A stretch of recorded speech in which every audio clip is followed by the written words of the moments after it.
Hello, everyone, and here we are again. We're at our third week, which means we haven't got too much more time left in this course.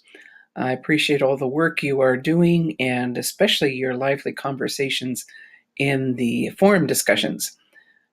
Keep that up. That is very stimulating. So, this week we have chapters 5 and 6 that you're to read, and I want to concentrate mostly on chapter 5 because um, your assignment has to do with an executive summary. Usually, my students have no experience with an executive summary, and so I want to talk about that a bit. But let me simply say that in chapter 5, what we begin to do is think more strategically about how we're communicating. We're thinking about who we're communicating to, who is our audience. We're thinking about what is our purpose for communicating. And in this chapter, you will notice that, contrary to popular opinion, um, communication is not something we just sit down and shoot off an email or pick up our smartphone and do a text. We have to think carefully about what we're communicating, how we're communicating that. Many of you will have to do some kind of report in your career. Sometimes those reports are pretty formalized. You have a standard template that you have to fill out. But frequently, there are reports that you have to generate from scratch. And so, chapter 5 helps you think in terms of what kind of report am I writing, what needs to go into that report, especially considering who the report is for. You don't want a lot of fluff in a report. You want concrete, solid facts, sentences that are not long and involved, but get to the point. And that brings me to, before I mention the executive summary, though, let me mention that on page 116 of chapter 5, there is a chart there of different types of reports. Be sure to look that over and think carefully about the kinds that you will be doing or have done in your career. And the executive summary, you'll find a short blurb about that in our text on page 128, and then an example of that on page 129. That is very bare bones about what an executive summary is, and an executive summary is extremely important. It is the first page of a report.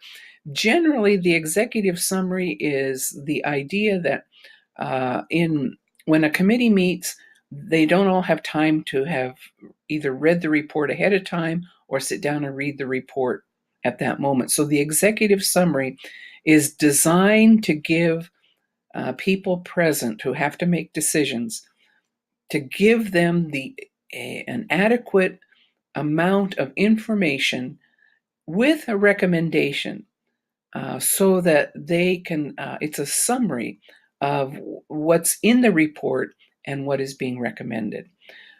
So it's for people who, they may read the report, they may not, but based on the information in the executive summary, they want to be able to make a decision. I've posted on Foxtail a resource to help you figure out what should go in your executive summary, how it should be formatted, I should say, because the content of it is based on that case study at the end of your chapter.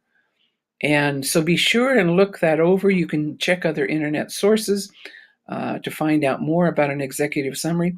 It is to be no more than one page. If it's longer than one page, I will take off points. It needs to be double spaced, which means you have to think carefully what you are going to include in the executive summary. Read the directions carefully. Look over the resource that I've posted there. And I want that recommendation when you get down to the end. I want you to envision a CEO who is going to read your report and make a decision based on your recommendation. Be concrete. And I know there's a lot of information to assimilate, so start early read the case before one day, go back and read it again, then let that percolate for a while, and then come back and start your executive summary. Remember that all reports have a beginning, a middle, and an end. Those are the three pieces that are important. When you write your introductions, which is frequently the case for many people in writing the paper, the introduction is a bunch of fluff in most cases. When you write your introduction, read your paper without the introduction and decide whether it really adds to it or not, because most introductions don't. You want your introduction to say, this is what I'm going to talk about here. So be sure you look at that. And chapter 6 is about doing presentations. You may not be in front of a lot of people, but you will still have employees that you have to address, either in small groups or in larger functions. So it's important to understand how to manage those presentations. And of course, you will, at the end of the course, you have a video too, and we'll talk about that later. But take a look at that, and especially note the chart on page 148. What we're trying to get at here is that good communication takes work, and you need to think. And that's what we're trying to get at. I will be glad to answer any questions I can to help you, especially with your executive summary. So be sure that you get in touch with me if you do have any questions. And I look forward to reading them. So until next time, enjoy, have fun, and I hope that it's not too difficult for you. Take care. Goodbye.